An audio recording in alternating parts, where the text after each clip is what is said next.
Hi and welcome to Top Stove with me, Titli. Sometimes people ask me questions about sugar like what's caster sugar and can I use this sugar instead of that sugar.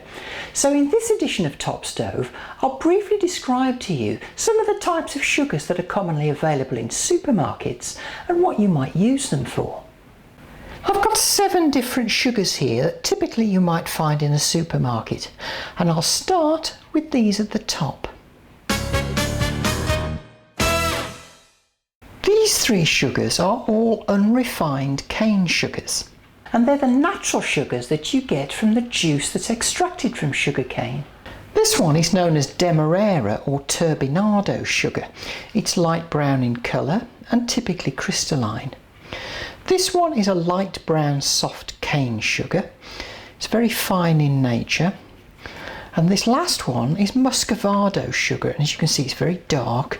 It's actually quite sticky as well. The brown colour comes from the naturally occurring molasses that's in the sugar, and there's typically between 5 and 10% by weight of molasses in these sugars. The Demerara sugar has just a hint of molasses flavour about it, whereas the Muscovado sugar does have a very distinct molasses flavour. There is another common unrefined sugar which I don't have here called Jaggery, and it's typically found in Caribbean or Latin America, Africa and some parts of Asia. The great thing about these sugars is that they add a bit of flavour into whatever you're cooking, so they go really well in things like cookies or chocolate cakes or rich fruit cakes like Christmas puddings. These 3 white sugars are all obtained from refining or purifying the brown sugars that you saw earlier. So here I've got normal granulated sugar. This is caster sugar, or sometimes known as superfine sugar, and this is icing sugar or confectioner's sugar. The granulated sugar has quite big grains. The grains in the caster sugar are a little bit finer, but it is still a bit gritty. And the icing or confectioner's sugar is very powdery. I can demonstrate the difference in grain sizes very easily with this simple experiment. I've got a tea strainer here and I'll put the granulated sugar in, give it a few knocks,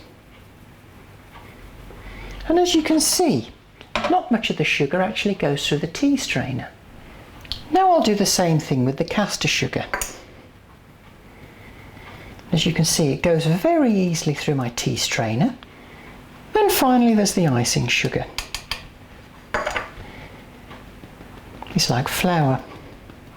Granulated sugar and caster sugar are used in baking where you want sweetness but none of the molasses taste. So typically things like sponge cakes or meringues is where you'd use these sugars. If you want the sugar to dissolve quickly for any reason, then caster sugar is a better alternative to granulated sugar. Icing sugar is usually used to make fondant icing and can also be used as a decorative dusting on cakes. The final sugar I've got is known as brown sugar, and it can be light brown sugar or dark brown sugar as in this case, and it's made simply by taking refined white sugar and adding back the molasses. Brown sugars taste very similar to unrefined cane sugars, the big difference being of course that brown sugars have been through a lot more processing steps. So let's try and answer some of those common questions about sugar in recipes. Can I use normal sugar instead of brown sugar? Yes, but you'll lose some of that subtle molasses taste that you get from brown sugar. Can I use normal sugar instead of caster sugar? Often, yes. Just be careful that it's not too important that the sugar dissolves in whatever it is that you're making at a particular stage in the recipe. You can of course make your own caster sugar by taking normal sugar and grinding it up in a food processor or a mortar and pestle. Can I use normal sugar instead of icing sugar? Not really. If a recipe asks for icing sugar, there's usually a very good reason for it. Can I use brown sugar instead of Muscovado sugar?